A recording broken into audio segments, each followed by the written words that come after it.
todos pela sua forma ou se na sua essência. Se vamos continuar a perguntar se as pessoas estão habilitadas para expressar-se ou se, definitivamente, vamos perguntar a nós mesmos se estamos preparados para ouvi-las. Esta é, de facto, a grande questão. E eu acredito nisto. Vocês podem ter opiniões diferentes, eu gostaria depois de vos ouvir, mas eu acredito nisto. O foco tem que mudar. Não pode ser, de facto, temos aquele grupo, é um grupo mais frágil mais frágil porquê?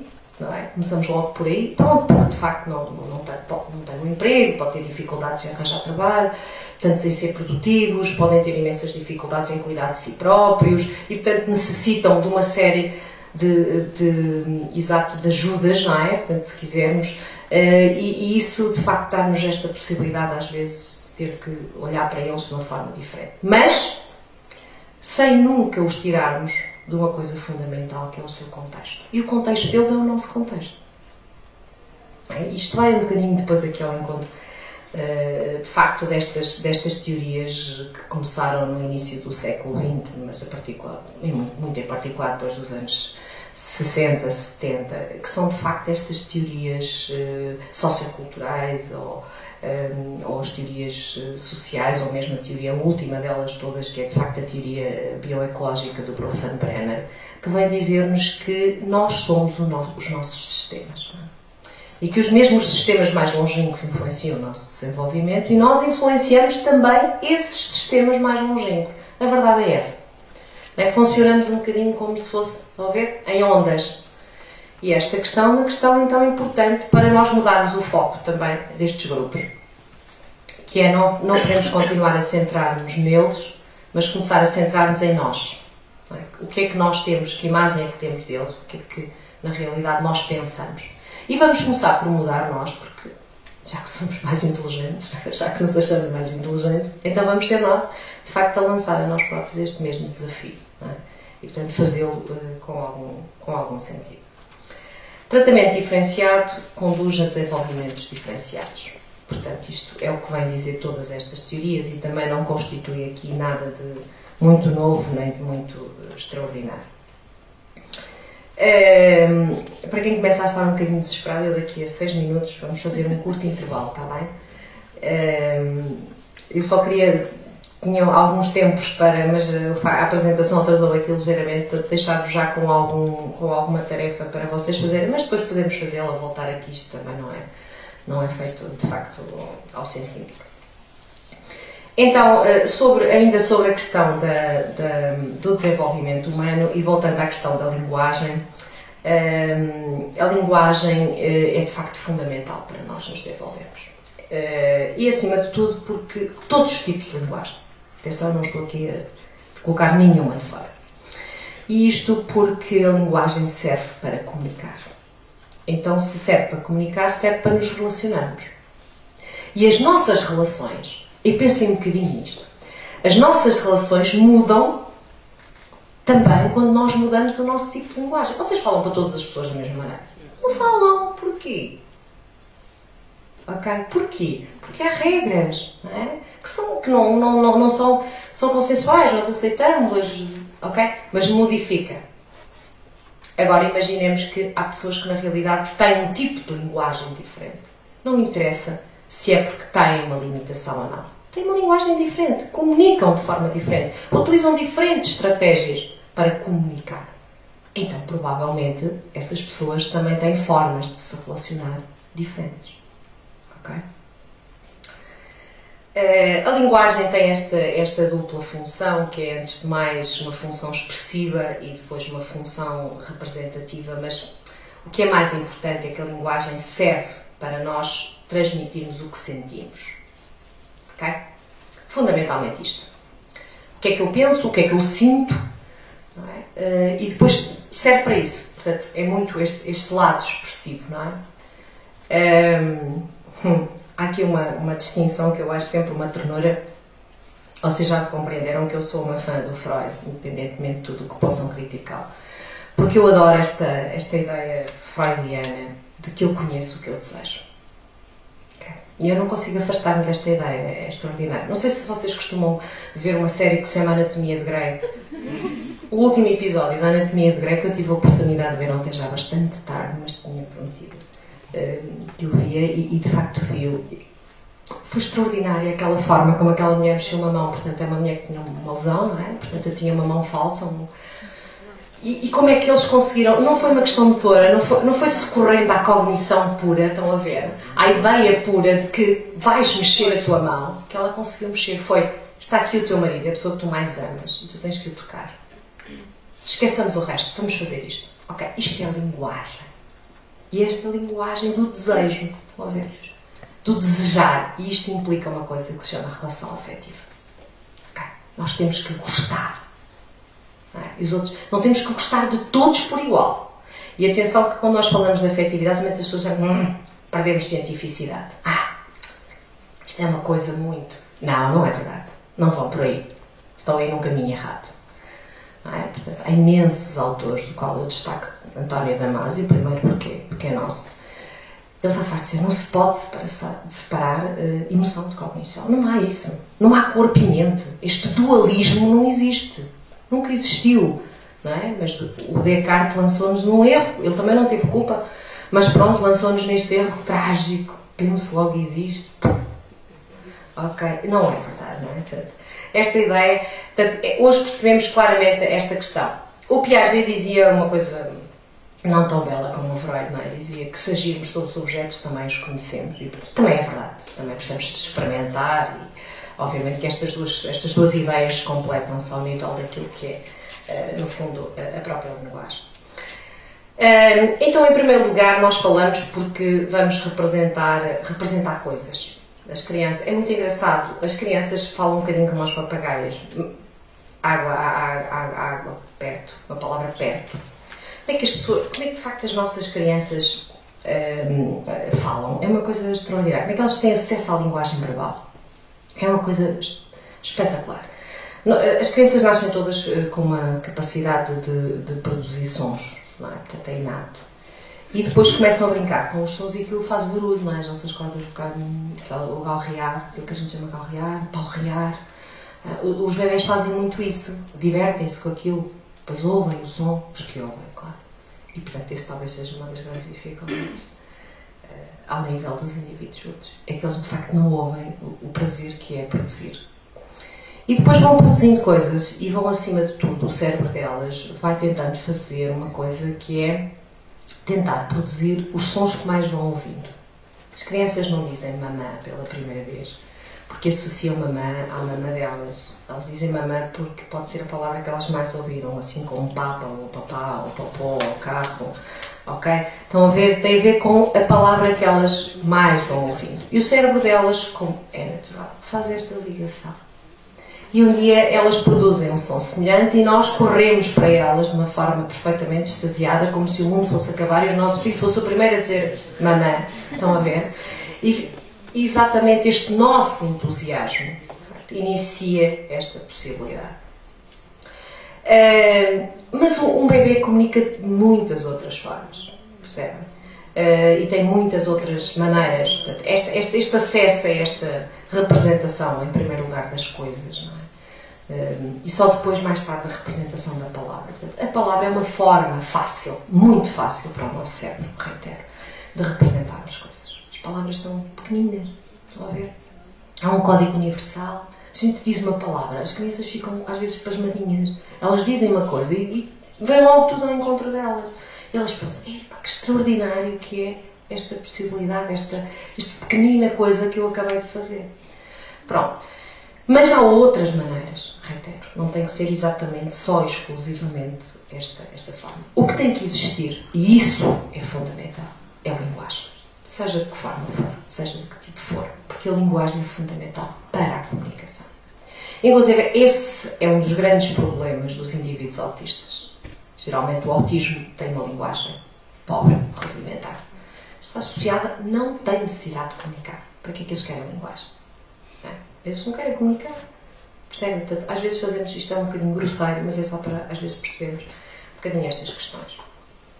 Portanto, esta representação de coisas está associada à experiência de satisfação e a representação de palavras ou movimento verbal de um certo ruído emanado muitas vezes dos objetos desejados. Portanto, nós quando falamos para os nossos filhos ou para as nossas crianças, nós estamos de facto a desenvolver nelas esta questão. Mas se não falássemos, utilizássemos outra linguagem, é exatamente a mesma coisa. O que é preciso é de facto esta questão da relação, estão a ver? Este processo, e a linguagem está lá, como uma forma de entendimento. Ok? E há pessoas que têm um problema muito grave, que têm uma iliteracia emocional, geralmente associada a uma perturbação da inteligência emocional, que aparece muito, isto só para compararmos muito com, isto para voltar à questão do desenvolvimento da inteligência. Por exemplo, o caso dos indivíduos, agora já não vão ter este nome, a DSM-5 fala em espectro do autismo, portanto deixámos de falar em Asperger, em autismo primário de Kahneman, vamos deixar de falar sobre isto tudo. Mas há um tipo de autismo, isto agora para ser assim um bocadinho mais atual ainda, em que na realidade os indivíduos têm um bom desenvolvimento cognitivo e têm um bom desenvolvimento da linguagem, mas não têm nada sobre o que é literacia emocional. Não conhecem as suas emoções e também não são capazes de ler as emoções dos outros. E são indivíduos muito interessantes, não é? Conto sempre esta história do indivíduo com um diagnóstico quase bem indivíduo, já um adulto, todo bem posto na vida, que acabou com a namorada e ela desata num banho de lágrimas e ele chega ao pé dela e diz: não chores tanto, eu estou tão bem. Okay. Portanto, esta ideia de que são incapazes, percebem, de ler, de conseguir ler no outro, de facto, o sofrimento do outro. É de facto um aspecto interessante só para aqui ilustrarmos um bocadinho estas questões. Então temos símbolos que servem de representativos, os chamados símbolos discursivos. Portanto, a comunicação interativa é um instrumento para intervir ao nível das relações interpessoais, onde as palavras adquirem um valor não só simbólico, mas também um valor afetivo, já falámos sobre isto. A linguagem serve para comunicar, para uma interpretação, para uma interação social e para, de facto, mobilizarmos uma série de processos e ações que transmitem coisas e que permitem a metamorfose, a eterna metamorfose do indivíduo. É uma das coisas que foi extraordinária. Nós, durante muito tempo, até quase o final, ali da década de 60, 70, achávamos que o desenvolvimento parava na adolescência, confundimos desenvolvimento com maturação e com crescimento físico e achámos pronto. E fizemos este lapso terrível e esquecemos, por exemplo, até desta metamorfose da linguagem, não é?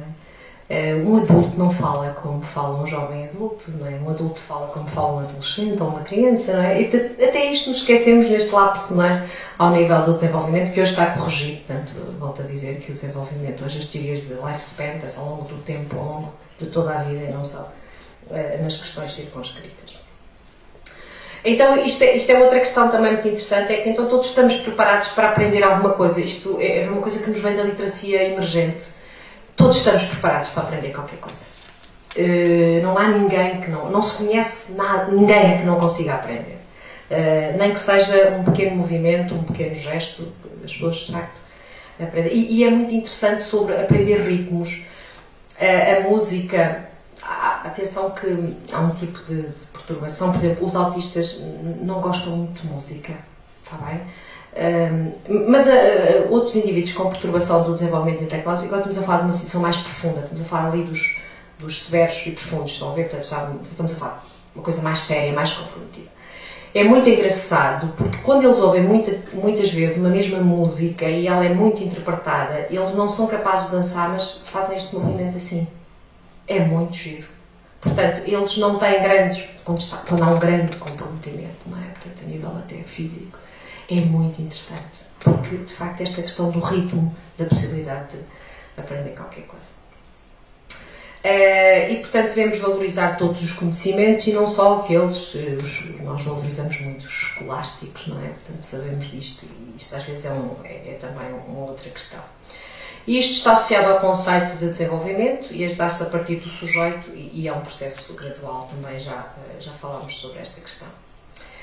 Aqui sobre a questão do déficit cognitivo, ele aparece, quando aparece nas pessoas, geralmente é aquilo que nos permite fazer o diagnóstico, portanto ele suplanta os outros déficits, sejam motores ou sejam sensitivos. Isto faz com que possamos ter nas instituições vocacionadas para a perturbação do desenvolvimento intelectual, por exemplo, indivíduos com outras comorbilidades ou com outras patologias ou com outras situações associadas, porque na realidade o domínio é feito sempre pelo déficit cognitivo. Então, este processo de apreensão da linguagem, particularmente quando pensamos na linguagem escrita enquanto prática social, decorre de facto das interações que nós vamos fazendo com os outros e da qualidade dessas mesmas interações. Também resulta muito das crenças nas competências a desenvolver em cada sujeito, tendo obviamente como ponto de partida sempre as suas características. Eu reitero, há uma série de indivíduos com déficit cognitivo, então os ligeiros são todos, como vocês sabem, escolarizados, são os únicos de que temos possibilidades, e quando falamos em escolarizados estamos a falar de indivíduos que podem aprender e que podem desenvolver exatamente aquelas competências que são ensinadas na questão das escolas. Então parece que temos que mudar aqui um bocadinho, e vou já fazer o intervalo, já ultrapassei, mudar o paradigma. Nós temos mudado tantas vezes o nome das coisas. Estamos sempre com muito medo, não vamos falar sobre deficiência, não vamos falar sobre ciência, vamos falar sobre perturbação, falamos sobre problema ou falamos sobre déficit. Parece que andamos aqui todos com um medo terrível de usar as palavras, quando as palavras têm um significado, têm um determinado sentido. E as palavras não estão carregadas de preconceitos, de estigma, de exclusão. Nós é que estamos carregados disso. Mas não é o facto de mudarmos o nome, reitero, então o nome dos indivíduos com déficit cognitivo mudou milhares de vezes, conhecem-se imensos nomes. Evidente que deficiência mental era de uma infelicidade extrema, portanto foi mesmo um nome infeliz, mas já estamos tão longe disso, não é? Já ninguém utiliza isso, a não ser mesmo alguns psiquiatras e alguns sujeitos que ainda, pronto, estão um bocadinho desatualizados, mas ninguém já na educação, na área da psicologia, já ninguém utiliza estas designações. Portanto, já estamos, mas temos que de facto mudar a questão, mudar a nossa própria mentalidade e mudar por dentro, não é? Portanto, mudar algumas das coisas que nós pensamos. Mudar, obviamente, na família, no espaço escola e o mais cedo possível, ainda no jardim de infância, toda a comunidade, de facto, em todos os contextos em que os sujeitos, de facto, com esta perturbação, de facto se possam relacionar. Pronto, vamos então fazer aqui um curto intervalo. Esta unidade curricular não é para falar sobre perturbações do desenvolvimento intelectual, mas vamos falar porque talvez seja aqui que estejam os grandes desafios ao nível da própria mediação. Vão ver?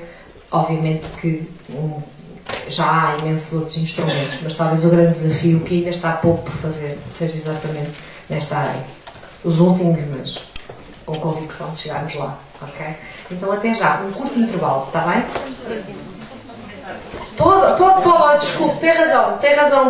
João, senta. Senta, João, senta. Desculpe, tem razão, esqueci. Já fazia parte do grupo, portanto já não precisava de se apresentar. Eu pensei que faltasse alguém, como ainda não tenho lido as perguntas, por isso é que não... Então quer que eu volte para trás, não é? Então deixe-me ver, eu vou ver se consigo. Ora, deixe-me aqui sair daqui. Isto é uma técnica que eu fui aprender também. Pois, é isso mesmo, carrega-se não sei onde, mas já não me recordo exatamente. Aqui, ok. Então cá está. Especial para a vossa colega. Bom dia, então, peço desculpa pelo atraso antes de mais. Eu sou a Rafaela, vivo neste momento com uma gata. Na mesinha de cabeceira tenho Kafka, Metamorfose, e tenho também a Criada Mal Criada. Sou intérprete de língua gestual, trabalho na Escola Superior de Educação de Coimbra. Na minha vida estimo muito a minha mãe. Estou aqui porque quero aprender mais e quero ser mais acessível na minha comunicação e se calhar proporcionar também comunicação mais acessível a outros. Ok. Muito obrigada. Ok, então vamos fazer um curto intervalo. Vou só colocar aqui onde estava, não dizer que o ex-namorado ainda está muito complicada a vida do povo. Eu não queria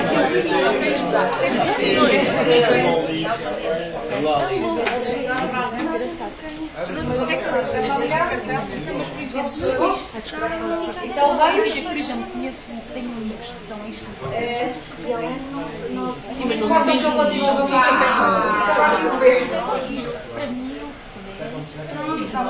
já cá estão todos, sim. Vamos então começar.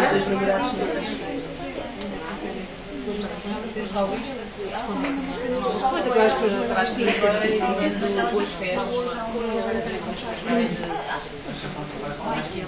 Agora já está mais agradável. Pronto,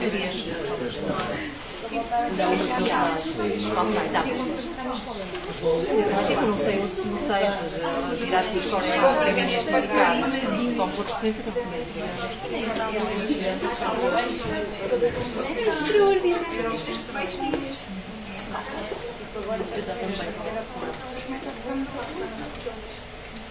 Com muito calor agora de repente, Assim foi segurança. ou então foi. Ou então só se deixar nada a correr. Pode ser isso, não pode? Também. Pode estar relacionado com esse assunto. É uma conjunção de fatores. Exato. Tem uma Tem a ver com a atividade, contexto. Nitidamente, o meu filho aparece. Vamos falar. Uma separação. Então estamos todos? Vamos só dar 2 diapositivos e depois vamos fazer aqui uma pequenina ligação a algumas ideias sobre, de facto, instrumentos e símbolos de mediação. Pronto, o diapositivo a seguir fala-vos também das características dos indivíduos com perturbação do desenvolvimento intelectual. Vocês já as conhecem, são super conhecidas, mas eu queria chamar-vos a atenção particularmente para a primeira, ou seja, estes indivíduos apresentam sempre um déficit cognitivo. E isto não é uma questão que eles venham a adquirir, eles sempre foram assim. Por isso é que eu volto a dizer que o processo de identidade é um processo tão importante, porque isto é uma característica deles. Ok? Quem trabalha muito com surdos, eu tive a oportunidade de dar aulas a alunos surdos, com colegas vossas de interpretação, com um intérprete de língua gestual. As minhas aulas eram interessantíssimas, porque a uma dada altura a vossa colega desistia, não é? Porque nós já era tal modo relacional e afetivo o processo que às vezes é difícil esperarmos, e eu tenho muita dificuldade em esperar. E a questão que eu queria dizer era uma das questões que eu discutia muito com eles, era de facto a questão da identidade. Eles identificam-se, aquilo faz parte deles, e para estes indivíduos também com déficit cognitivo faz parte deles, é uma coisa deles, e nós aceitamos isto, por exemplo, para os surdos, e temos imensa dificuldade em aceitar isto para os outros, para este grupo muito em particular. Portanto, isto é a ideia de que temos uma determinada funcionalidade que implica um conjunto de práticas, obviamente potenciadoras do desenvolvimento, e implica uma relação entre aquilo que são os educadores e os educantes. No processo de construção de qualquer indivíduo é obrigatória a existência de um conjunto de práticas que envolvam processos relacionais com diversos intervenientes. Portanto, esta ideia de nós nos relacionarmos, até o Coimbra de Matos diz que a relação precoce já não é verdadeira, portanto a criança percebe de uma forma muito precoce que não tem só um objeto de relação, tem mais do que um objeto de relação. E os contextos em que ocorre numa dialética existencial entre o eu e o outro. E agora então, era aqui que eu queria ter feito o intervalo, mas pronto, não conheci, não tinha memorizado, a minha memória não consegue, recusa-se estas coisas. Eu não sabia se seria exatamente no diapositivo 18, porque ali faltava um pouco, e portanto não tive aqui a coragem de arriscar para vos deixar exatamente estas ligações e os tais desafios dos livros que eu vos trouxe. Portanto, o que está aqui projetado fará um bocadinho parte daquilo que é o segundo trabalho que nós vamos pedir-vos que vocês nos apresentem. Aqui está a ligação a uma série de grupos artísticos com pessoas com deficiência, que podem ou não ser grupos inclusivos. Atenção ao rigor, porque nós podemos ter um grupo artístico que tenha só pessoas com deficiência, então não é um grupo inclusivo. Um grupo inclusivo obriga a que nós possamos ter nesse grupo artístico 2 grupos de indivíduos com e sem deficiência. Portanto, as ligações que nós hoje vamos ter a oportunidade mais lá para o final da aula, mesmo que eu não consiga dar os conteúdos todos, eu projeto-vos um filme, prometo, sobre um grupo artístico que se chama Corpos com Ritmo. É um grupo inclusivo, portanto tem pessoas com deficiência e sem deficiência da APP-ACDM da Nadia. Portanto, o meu desafio é exatamente que vocês venham a este diapositivo, vão buscar exatamente estes vários sites que aqui estão e contactem as instituições que suportam estes famosos grupos artísticos, sendo que, por exemplo, a Crinabel ou o Espaço T têm os seus próprios contactos, portanto não pertencem a nenhuma instituição em particular. Vocês contactem, depois terá que ser feito um contacto, o que está na net é muito pouco. O da Crinabel tem uma explicação enorme. De qualquer das formas, depois contactar no sentido até de explicar que estão a fazer um trabalho no âmbito do mestrado e que gostariam de conhecer mais estes grupos, no sentido de serem grupos artísticos. O caso da Crinabel é um grupo artístico só, com pessoas com deficiência, à exceção, obviamente, do encenador. E é muito interessante, eu tenho visto nos últimos anos todos os espetáculos, a Crinabel apresenta um espetáculo por ano. Tem um ator fabuloso, com trissomia 21, não sabe ler nem escrever, mas decora papéis. O último papel dele, ele estava em palco 1h20. E é extraordinário, porque o encenador lê para ele. Portanto, ele memoriza exatamente as cenas. E a relação deles em palco é uma coisa estrondosa. Não percam, se tiverem oportunidade. É um trabalho muito sério no teatro. Nós, de facto, saímos de lá muito bem, muito satisfeitos. Tem um excelente coreógrafo, tem um cenógrafo, portanto, é um trabalho, de facto. Quem também já viu Dançando com a Diferença, também já percebeu que também é um trabalho muito sério. Há imensos grupos aí que trabalham nesse sentido. Mas pode haver alguns de vocês que não queiram fazer nesta área, que não se identifiquem com o teatro, com a música, e que queiram fazer outro tipo de trabalho, desde que seja a construção de um processo de mediação ou a identificação de um processo de mediação entre estes dois grupos. E, portanto, trouxe-vos aqui então dois livros adaptados por grupos de colegas vossos. Este é O Traseiro do Rei, é um livro que também tem um CD e que está, vocês olham para este livro em primeiro lugar e se o vissem, ele está um bocadinho deteriorado porque ele tem sido os livros mais manuseados que eu tenho visto nos últimos tempos. Se vocês o vissem numa biblioteca estariam, ok, na boa, ninguém iria dizer nada. Por dentro, este livro conta uma história giríssima, super divertida, que vocês todos conhecem, mas com este pormenor. Ok? E isto é um instrumento de mediação. Ok? Isto é um objeto de mediação. Isto é um trabalho sério que está aqui. Este trabalho foi testado, que é outra das coisas que nós temos que ter muita tendência para fazer, é fazermos coisas, mas depois ninguém lê, ninguém vê, fica tudo na gaveta. Não, este trabalho, este e o que vamos ver a seguir, e outros que já temos tido, foram pedidas a bibliotecas que os testassem com crianças e jovens que frequentavam a biblioteca com, de facto, perturbação do déficit cognitivo, e é extraordinário como eles conseguem contar-nos a história. Obviamente, não exatamente com estas palavras, mas sem que ninguém lhes a leia, eles conseguem. Isto funciona mesmo, isto serve mesmo, isto não estamos aqui, de facto, a brincar. Pronto, o que está aqui, portanto, são pictogramas, como vocês sabem, retirados de um sistema cujo primeiro foi o Macaton, e este foi tirado do Grid, que é de facto o sistema adaptado da Apple para exatamente todos os sistemas de comunicação deles. Vocês sabem que podem, se tiverem um sistema Apple, podem baixar gratuitamente este programa e podem comunicar, por exemplo, por mensagens com pessoas com déficit cognitivo. Vocês escrevem palavras e para eles aparecem pictogramas, o que é de facto uma coisa extraordinária. Pronto. Eu tenho isto aplicado e, portanto, uso e é muito engraçado, muito divertido. É preciso é que as crianças, os jovens e os adultos com déficit cognitivo tenham acesso a este tipo de linguagem, porque eu perguntava-vos, vocês, quantos educadores têm esta preocupação de ensinar a estes indivíduos exatamente este tipo de linguagem? Pronto, depois vocês podem ver, podem querer fazer uma coisa deste género, ok?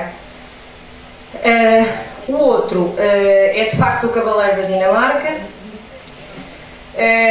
Voltamos ao mesmo pormenor, este ainda está em muito melhor estado, porque de facto os vossos colegas fizeram mais que um exemplar, este só fizeram um.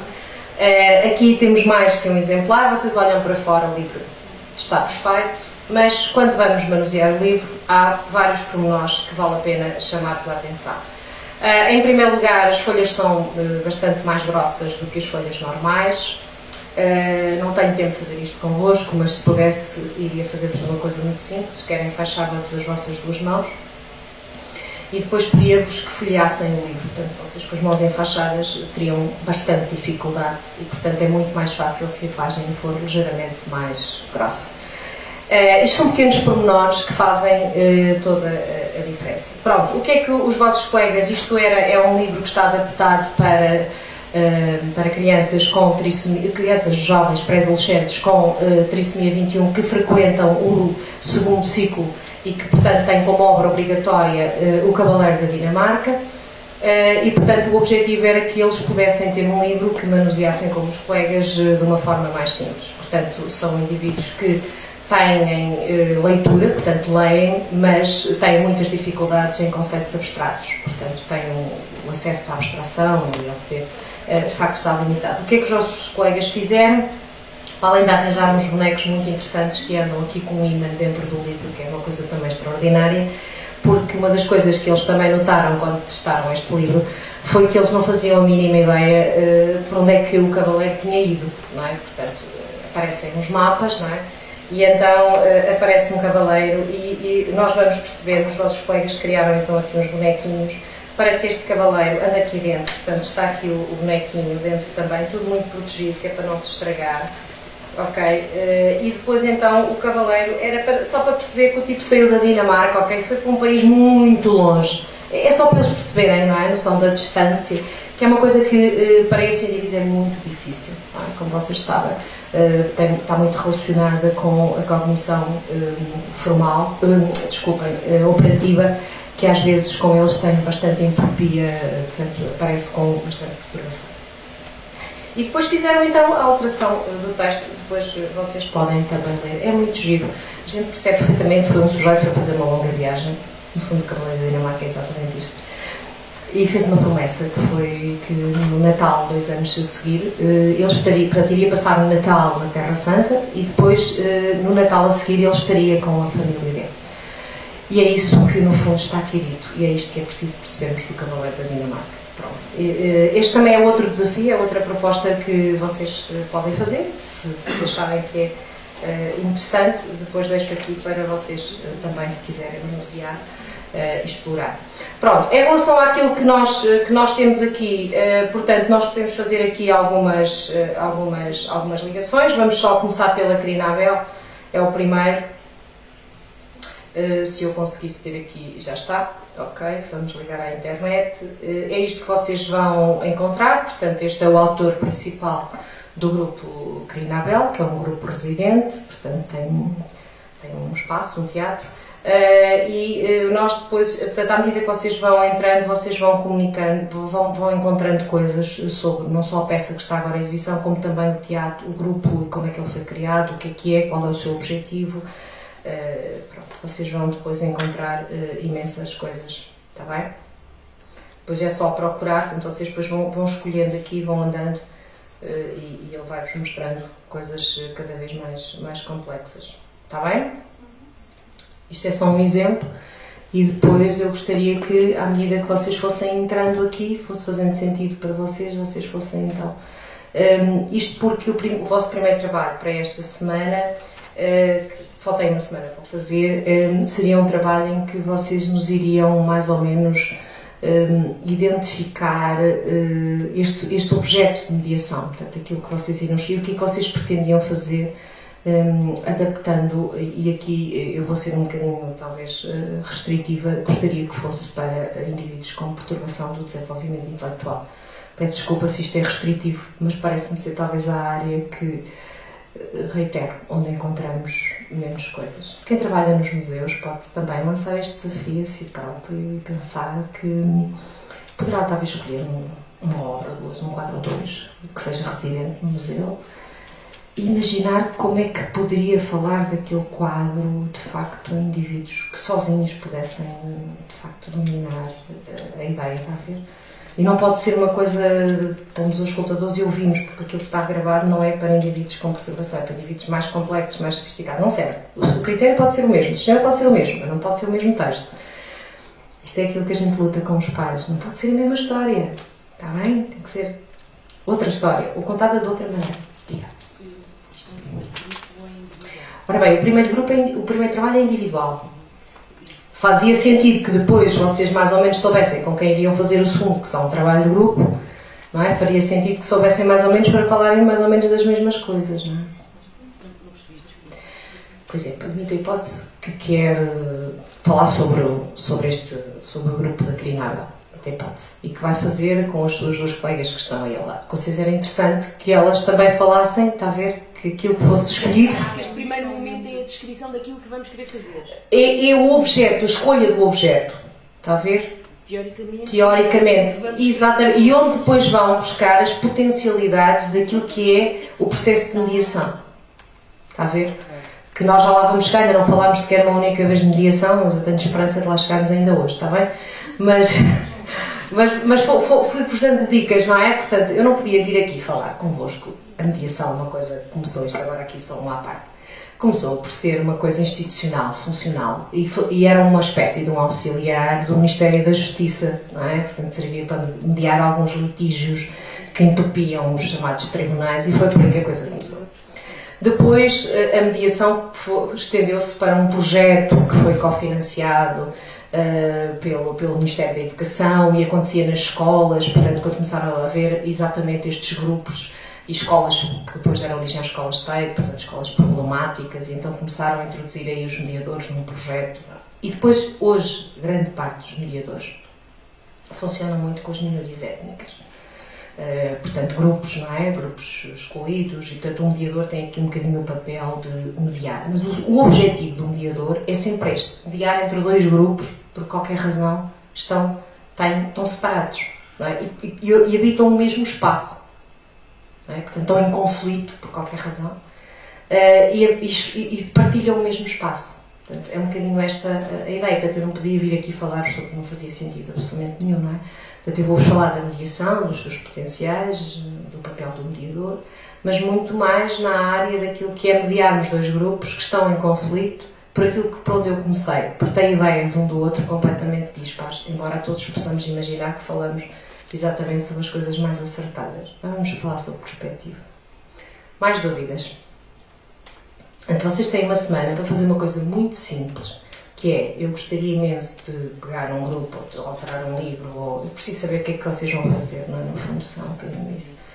E este será o meu objeto de mediação, e eu pretendo, de facto, que os objetivos desta mediação sejam estes. Quando eu der os objetivos da mediação, vocês vão perceber, não é? Depois vou encaixá-los melhor. Gostava de fazer um exercício assim, não vai funcionar. Sim, mas já vamos perceber melhor, ok? Pronto, aí está. Gostava de fazer um livro, escolhe. Quem gosta também de fazer um livro e faz uma adaptação. Pode ser um conto? Pode ser um conto, pode ser... os vossos colegas aqui foram muito objetivos, pegaram no Plano Nacional de Leitura, havia o Cavaleiro da Dinamarca, foi adaptado a outros que já não estão cá, já foram oferecidos, e portanto a gente só pode ficar com algum se fizerem mais que um, não é? Senão os outros têm um objetivo que é oferecer a algum lado, não é? Portanto, é um bocadinho por aí, não é para ficar ali dentro de um armário. O caso do traseiro do rei, eu gosto em particular porque os vossos colegas foram extremamente cuidadosos na impressão, tá? Tem uma qualidade muito boa, e eu não tive ainda coragem de o dar, mas ele um dia tem que ser dado, porque não faz sentido ficar aqui. Mas pronto, mas podem.